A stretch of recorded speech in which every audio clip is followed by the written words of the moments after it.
भागवत में लिखा सनिमीलिते क्षण, गोविंद ने अपनी आंखें बंद कर ली। किसी ने पूछा महाराज आंखें बंद क्यों करी? पूतना के चेहरे को देखकर कि कृष्ण डर गए। क्यों? बोले नहीं डरे नहीं, तो फिर आंख बंद क्यों करी?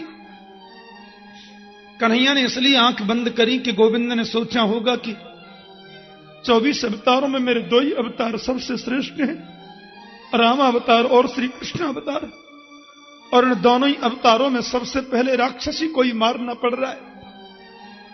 राम जी ने सबसे पहले किसको मारा? राम जी ने सबसे पहले किसको मारा? ताड़का को। और कन्हैया ने सबसे पहले पूतना को। इस ग्लानि की वजह से मेरे गोविंद ने आंखें बंद कर ली। या तो फिर आंख बंद करने का यह मतलब हो सकता है, कन्हैया ने सोचा होगा क्योंकि भगवान की आंखों में सूर्य और चंद्र का वास है। प्रभु की दाहिनी आंख में रहते हैं सूर्य और बाईं आंख में रहते हैं चंद्रमा। तो सूर्य और चंद्र दोनों ने सोचा होगा इस कुलटा स्त्री को देखो, सारी दुनिया गोविंद से प्यार करती है, ये कन्हैया को मारने को आ गई। नहीं, ऐसी स्त्री को हम देखना नहीं चाहते। तो सूर्य चंद्र दोनों ने अपने आप को बंद कर लिया। या तो आंख बंद करने का तीसरा यह तरीका भी हो सकता है। क्या? कन्हैया ने सोचा होगा हम कृष्ण बन के आए हैं माखन मिश्री खाने के लिए, लेकिन माखन मिश्री तो अभी हमारे मुंह में गया नहीं है, पूतना मौसी जहर देने पहले ही आ गई। अब जहर वहर पीने का तो हमको अभ्यास नहीं है ना जी, इसलिए आंख बंद करके कन्हैया ने भोले बाबा की याद करी होगी। हां, बोले भोलेनाथ आपको जहर वहर पीने का बड़ा अभ्यास है, क्षीर सागर में से जितना विष निकला सब आप पी गए थे ना बाबा। अब ये पूतना मौसी मुझे गोद में लेकर अपना जहर लगा स्तन मेरे मुख में देगी, इसलिए महाराज जी एक काम करो, आप मेरे दिल में आके बैठ जाओ। पूतना मुझे गोद में लेगी तो इनका दूध मैं पीता जाऊंगा और जहर जहर आप पीते जाना। इसलिए आंख बंद करके शंकर जी का ध्यान किया होगा प्रभु ने। या तो तीसरा कारण यह भी हो सकता है, कन्हैया ने सोचा होगा भाई मानो कि ये मुझे मारने आई है, ठीक है, लेकिन काम तो ये वही करेगी जो मां करती है। बच्चे को गोद में लेकर के स्तन पिलाने का काम किसका होता है? मां का। इसलिए कन्हैया ने सोचा कि मैं इसको वही मुक्ति दूंगा जो मुक्ति माता यशोदा को बाद में मिलेगी। तो आंख बंद करके प्रभु ने गोलोक धाम में देखा होगा कोई सीट खाली है कि नहीं। बोलो जय श्री कृष्ण। अरे खाली हो तो वहां इसको भेजे, नहीं है तो कैसे भेजे? या तो आंख बंद करने का कोई और तरीका भी हो सकता है। मतलब क्या? गोविंद ने सोचा होगा ये मुझे मारने आई है पूतना, लेकिन मुझे मारने से पहले मेरे मारने के लोभ में इसने हजारों बच्चे मार दिए। लिखा है ना, शिशुन सकार निघ्नन्ति। आज उन समस्त जीवात्माओं को मुझे मोक्ष देना है, उनको मुक्ति प्रदान करनी है। इसलिए मेरे गोविंद ने आंखें बंद करके उन जीवात्माओं की याद करी होगी, उन जीवात्माओं का स्मरण किया होगा, इसलिए प्रभु ने आंखें बंद की। और तस्मिन् स्तनम दुर्जर बीर्जमुल्वणम घोरांकमादाय शिशोर्ददावथ गाढ़ं कराभ्याम भगवान प्रपीड्यत प्राणैः समं रोष समन्वितोऽपिवत्। मेरे गोविंद ने, महाराज पूतना ने जब उनको गोदी में ले लिया तो कन्हैया ने एक स्तन तो पीने लग गए। पूतना बोली एक घूंट पीते ही मर जाएगा, आकाश में उड़ जाऊंगी, फिर मुझे कोई पकड़ थोड़ी सकता है। पहले तो मेरे गोविंद ने पूतना का स्तनपान किया और स्तनपान करते करते प्राणैः समं रोष समन्वितोऽपिवत्, मेरे गोविंद ने पूतना के प्राणों का आकर्षण किया। अब जैसे उसके प्राण खिंचने लगे, पूतना बोली बच्चा बड़ा विचित्र, मरता तो है नहीं है, मुझे क्या हो रहा है? मेरे को कुछ हो रहा है जी। पूतना बड़ी घबराई है, क्या हो रहा है गड़बड़? अब जब ऑक्सीजन खत्म होने लग जाता है तो फिर तो घबराहट बढ़ जाती है ना जी। अब पूतना घबराई है तो कुछ गड़बड़ हो रहा है। राक्षस लोग कैसा भी रूप धारण करके आए, लेकिन मरते समय वो असली रूप में प्रकट हो जाते हैं। असली रूप उनका प्रकट हो जाता है राक्षसों का मृत्यु के समय। विकराल राक्षसी के रूप में प्रकट हो गई। और सामुन चमुन चालमित प्रभाषणी निष्पिड्यमाना अखिल जीव बर्मणि, अरे बेचा छोड़, अरे लाला छोड़, अरे लाला छोड़, जोर से चिल्लाई। तो 7 दिन के कन्हैया बोल पड़े, बोले मौसी जी हम पे तो पकड़ वही आवे, छोड़ वो आवे ही ना है। हाँ, और अब तो आपको ठिकाने लगा के छोड़ेंगे, ऐसे थोड़ी छोड़ेंगे। पूतना बोली कैसा बच्चा है, बड़ों की तरह बोलता है, ये मरता तो है नहीं तो बोलने लग गया। 7 दिन का बालक बोले तो अजीब लगेगा ना, 7 दिन का बच्चा बोलता है क्या, वो तो रोता है, लेकिन ये तो बोल रहा है। अब तो आपको ठिकाने लगा के छोड़ेंगे। पूतना के प्राण निकल गए, विकराल रूप तो उसका था ही महाराज। सो पूतना का शरीर पीछे की ओर आराम से गिर पड़ा। बोलो जय श्री कृष्ण। पर यह तो अच्छा हुआ कि वो पीछे की ओर गिरी, आगे की ओर नहीं गिरी। आगे की ओर गिर जाती तो कितने हजार लोगों का राम नाम सत्य हो जाता। हां, ये तो पीछे की तरफ गिरी। फिर भी पतमानो पितदेह त्रिगव्युत्यंतरद्रुमान चूर्णयामास राजेंद्र महदासीदम अद्भुतम। पूतना का शरीर जब जमीन पर गिर पड़ा तो महाराज 3 गव्युति के बीच में, व्याकरण में एक गव्युति कहते हैं 2 कोस को। एक गव्युति माने 2 कोस, तो 3 कोस माने 3 गव्युति माने 6 कोस। 6 कोस माने 12 मील माने 18 किलोमीटर। 18 किलोमीटर के बीच में जितने बाग बगीचा थे पूतना के शरीर के नीचे आके सबका चूरन बन गया। और हमारे ब्रजवाती तो बड़ी मीठी बात कर रहे हैं। एक बाव बोले लाला तू ना जाने, पूतना को शरीर जब गिरो तो खाली 6 कोस के बीच में थोड़े ही गिरो। मैंने की तो कैसे गिरो आप बता दो। अरे पूतना जब गिरी तो वाके पाम गिरे पैगाम में जाके। पैगाम हमारे ब्रज का बहुत बड़ा गांव है। बाकी पाम गिरे पैगाम में जाके, मूड गिरो मुड़सान में जाके, दोनों हाथ गिरे हाथरस में जाके, और वाके कान गिरे कानपुर में जाके। बोलो जय श्री कृष्ण।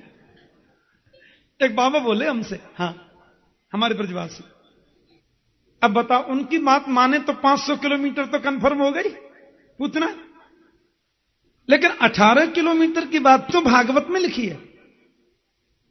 18 किलोमीटर के बीच में जितने बाग बगीचा थे पूतना के शरीर के नीचे आ गए और सबका चूरन बन गया। चूर्णयामास राजेंद्र। अब तो माताएं दौड़ी, हे भगवान ये राक्षसी कहां से आई गई। देखें तो कन्हैया बा के पेट पे पड़े पड़े दूध पी रहे हैं। वो मर गई और श्रीमान जी दूध पी रहे हैं। अभी 7 ही दिन के तो हैं। मैया यशोदा दौड़ी, हे भगवान ये कहां से आ गई राक्षसी, और गोदी में उठा लियो लाला को। माता बोली एक बात है नजरानी, तुमने कब कब बालक खिलाए, नेक भी आपको सहूर नहीं है, हैं? अरे छोटो सो बालक या राक्षसी की गोद में काय को दे दियो। मैया बोली मैंने तो पंडितानी समझी, अब मोय कहां मालूम ये कोई राक्षसी है। बेश बदल के आ गई बहना, पंडितानी सी लग रही मोय तो। अब माताओं का एक पुराण होता है अलग से। बोलो जय श्री कृष्ण। हां, उसको बोलते हैं वात्सल्य पुराण। और वास्तव में बहुत प्यार छलकता है जब बच्चा थोड़ा दूध कम पीता है ना, तो माताओं का अपना पुराण शुरू होता है वात्सल्य पुराण। सोचेंगे यानी आज दूध कम काई को पियो, कल तो गिलास भर के पी गए। फिर सोचेंगे ओहो वो सामने वाली है ना, कर घूर घूर के देख रही मेरे लाला को, बाई की नजर लग गई दिखे। ऐसा सोचती माताएं। फिर राइनों ने ऐसे वार करके चूल्हे में डालती है। कभी सोचेंगी वो पड़ोस बारी है ना, कल बहुत बड़ाई कर रही बेटे कि आपको लाला तो बहुत ही अच्छा है, बाई की नजर लग गई दिखे। फिर वो बड़ा बड़ा प्रयोग करती हैं। बत्ती जलाएंगी, कहेंगी बत्ती की ओर देख, जिसकी नजर लगी होगी उसका फोटो बन जाएगा। अब इन सब कार्यों से कुछ होता है कि नहीं ये तो प्रभु जाने, लेकिन पुत्र के प्रति मां का कितना वात्सल्य उमड़ता है इसे कौन जाने है? माताओं ने यशोदा जी से कह दियो देखो जी आपके लाला ने राक्षसी को स्पर्श कर लियो है, या के शरीर की शुद्धि होनी चाहिए। मैया बोली मोए कहां मालूम बहना, जैसे आप बताओगी वैसे ही कर लूंगी। अब कन्हैया को गोद में लेकर के सभी ब्रज गोपियां गौशाला में आई, ऐसा लिखा है। और गोमूत्रेण स्नापयित्वा पुनर्गोरज सार्वकम, मेरे कन्हैया ने गोमूत्र से स्नान किया। माताओं ने गोमूत्र से कन्हैया को स्नान कराया और पुनर्गोरज सार्वकम, गाय की धूल से लाला के कन्हैया पे मालिश करी। हाँ, लाला के माथे पे लगाई, छाती पे गोधूली लगाई, और एक मैया गोद में लेकर कृष्ण को खड़ी हैं और दूसरी माता गाय के पूंछ से श्री कृष्ण को झाड़ा दे रही हैं। और कितना सुंदर भाव है, आप देखें। इंद्रियाणि ऋषिकेश प्राणान् नारायणो बतु, श्वेतद्वीप पतिश्चित्तम मनो योगेश्वरो बतु। मेरे लाला की इंद्रियों की रक्षा ऋषिकेश भगवान करें, प्राणों की रक्षा नारायण भगवान करें, श्वेत द्वीप के पति मेरे गोविंद के चित्त की रक्षा करें, योगेश्वर भगवान कन्हैया के मन की रक्षा करें। क्रीडंतम पातु गोविंद शयानम पातु माधव, खेलते हुए लाला की रक्षा गोविंद करें और सोते हुए कृष्ण की रक्षा माधव करें। और कन्हैया गोद में हंस रहे, बोले कर लो बात, हमारे नाम से और हमको ही झाड़ा दे रही है। बोलो जय श्री कृष्ण। नाम भी हमारा और झाड़ा भी हमको ही दे रही। कहूं कहां लगी नाम बढ़ाई, रामन सकही नाम गुण गाई। इसलिए गोविंद को आशीर्वाद दिया माताओं ने। फिर मैया घर लेकर के चली गई। इधर ब्रजवासी लोगों ने पूतना के शरीर को यमुना किनारे लाए। इतनी बड़ी अर्थी कौन बनावे, इसलिए ऐसी खींच के ही ले आए जमुना किनारे। बोले छोटे मोटे पाप रह गए होंगे तो ब्रजरज में रगड़ वेशों दूर रह जाएंगे। आपको मालूम है वृंदावन में एक लाला बाबू का मंदिर बना है ना, ये बंगाल के बहुत प्रतिष्ठित व्यक्ति थे। वृंदावन में आकर के वास करने लगे। मैंने सुना है बुजुर्गों से कि लाला बाबू ने अपनी वसीयत में लिख दिया कि मेरे शरीर का अंत जब हो जाए तो मेरे शरीर को पूरी ब्रजरज में घसीटना, ताकि ब्रजरज इसके रग रग में समा जाए तो मेरा कल्याण हो जाए। मुक्ति कहे गोपाल सो मेरी मुक्ति बताए, ब्रजरज उड़ मस्तक लगे मुक्ति की मुक्ति हो जाए। पूतना के शरीर को खींच करके ले गए और यमुना किनारे जाकर के उसकी चिता जब जलाई, ऐसी सुंदर सुगंधी निकलती है चिता में से। पहले प्यार से बोलो जय श्री कृष्ण। राजा ने कहा गुरुजी एक बात मेरी समझ में नहीं आई, पूतना के शरीर में से अग्नि जो जली उसमें सुगंधी क्यों आई महाराज?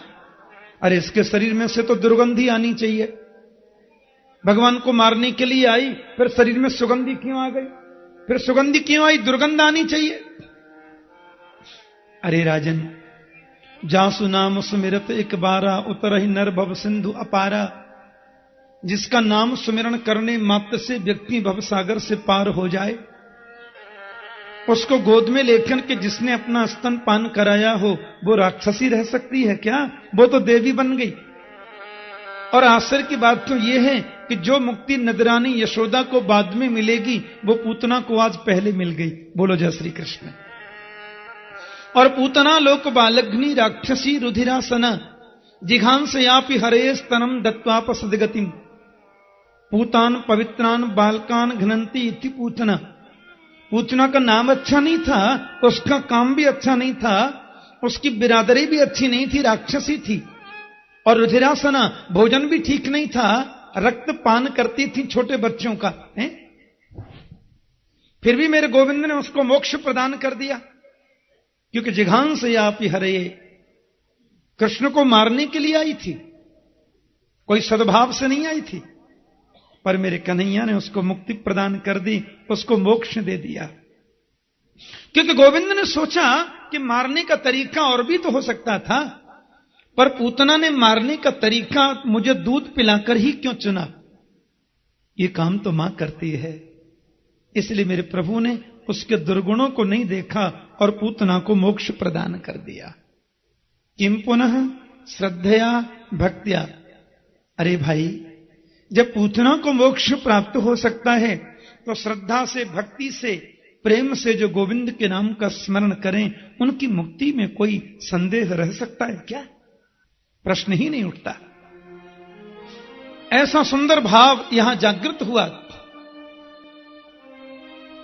भगवान श्री सुखदेव जी महाराज कहते हैं, राजन, नंद बाबा मथुरा से लौटे तो बाबा को बड़ी पीड़ा हुई सुन करके। एक बात कहूं, पूतना कहते हैं अविद्या को।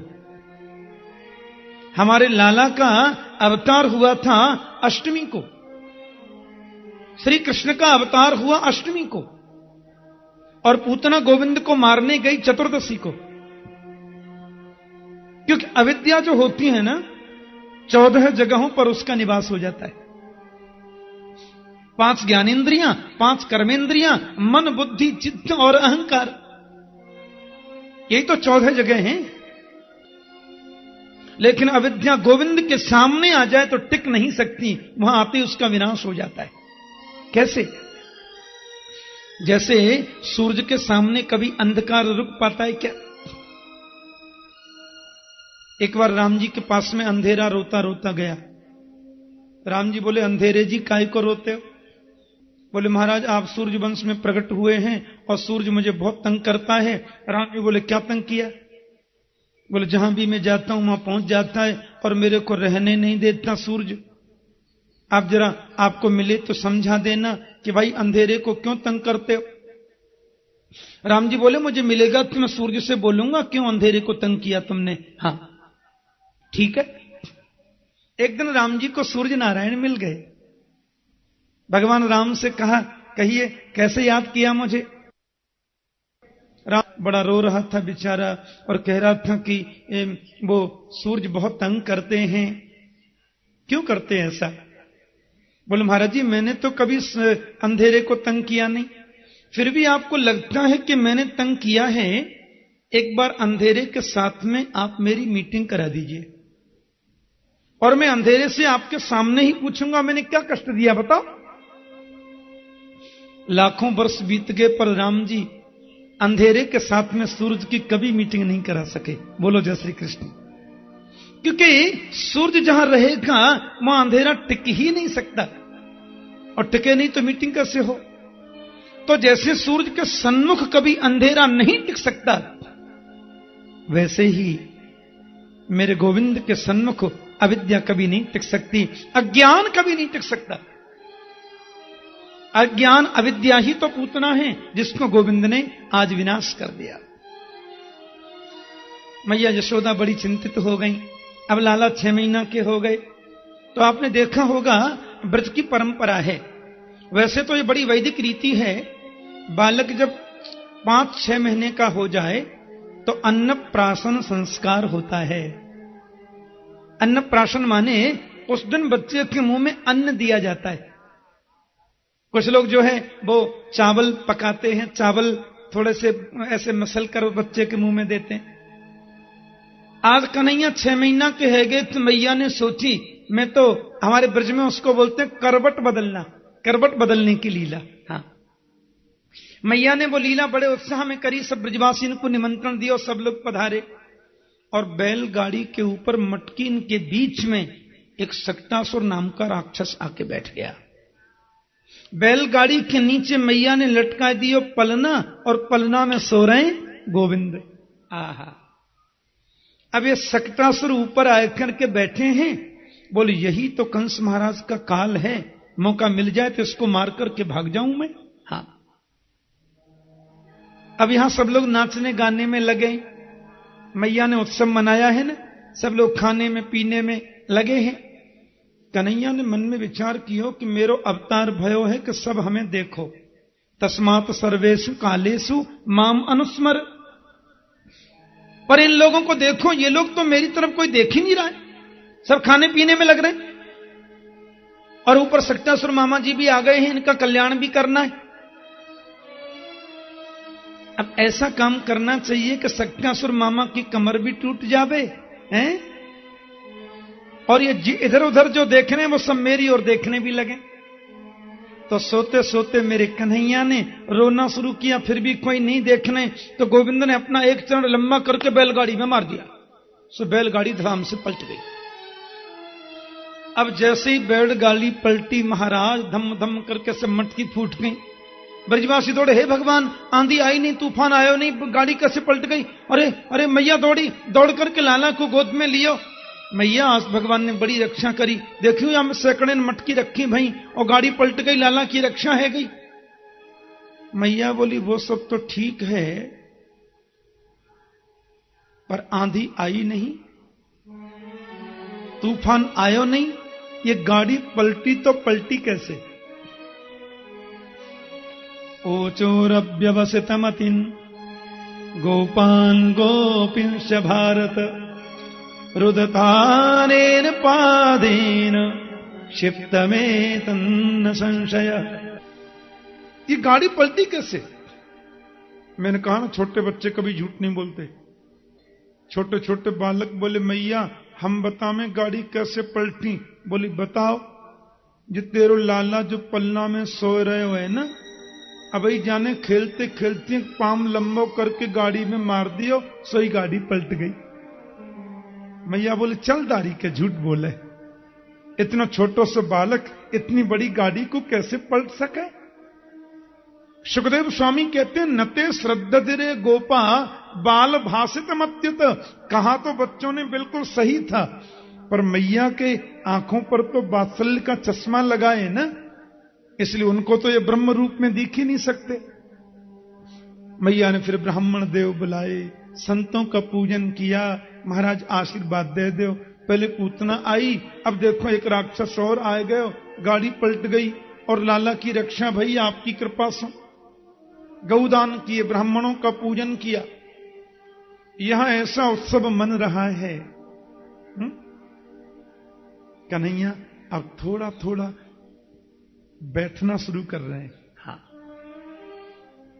और इनको लोरी सुनने की बहुत आदत है, बचपन से ही सुनते हैं। हाँ, जब तक मैया गावे नहीं तब तक श्रीमान जी सोते नहीं है, लोरी सुन के ही सोंगे। उम्र तो 6-7 महीने की है, लेकिन काम बड़े अटपटे करने लग गए। बैठते बैठते फिर लुढ़क पड़ते हैं, गिर पड़ते हैं, फिर बैठने का प्रयास करते हैं। ये सब प्रतिभा अभी से न होती तो गीता का महान गायक वो बनता कैसे? बोलो जय श्री कृष्ण। है मैया ने सोची अब कहां करूं ने कि जो सो जाए तो मैंने माखन निकाल लूं, पर जो तो सोवा ही ना। तो मैया धीरे धीरे पलना झोटा दे रही हैं और लाला उन्हें झपकी लग जाए तो मैं थोड़ा कार्य घर को कर लूं, पूजा सेवा को कार्य। और तो नौकर नौकरानी बहुत है नजरानी के घर में।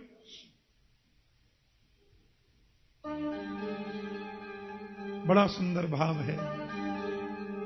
ब्रह्मा जी ये दृश्य देख रहे हैं, नजरानी तुमने कौन सा ऐसा पुण्य कार्य किया, यशोदा तेरे भाग की कहीं न जाए।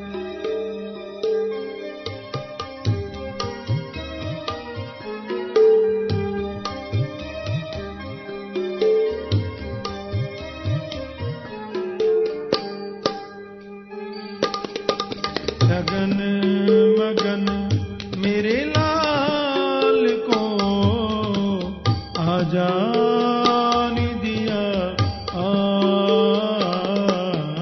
लगन मगन मेरे लाल को आजान दिया। चंचल मोहन श्याम के नैनन बीच समा, चंचल मोहन सुंदर भाव है। के नैनन बीच समा, छगन मगन मेरे लाल को आजान दिया, छगन मगन मेरे लाल को छगन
सुंदर भाव व्यक्त किए।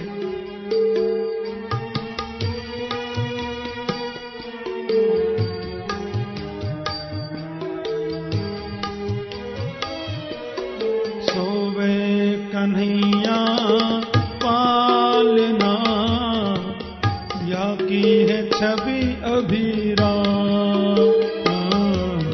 सोवे कन्हैया पालना, या की है छवि अभीरा। आंगन की शोभा मेरो, मनमोहन घन श्याम। आंगन की शोभा मेरो, मनमोहन घन श्याम। आजारी निदिया लाल को, आजारी निंदिया लाल को, आजारी निदिया लाल को, आजारी निंदिया लाल को। मैया रही तो बुला, जगन मगन मेरे लाल को। आजारी दिया जगन मगन मेरे लाल को, मेरे लाल को। मेरे लाल को। दिया आजाद दिया जगन मगन, जगन मगन, जगन मगन मेरे लाल को। मेरे लाल को। आजाद दिया जगन मगन, जगन मगन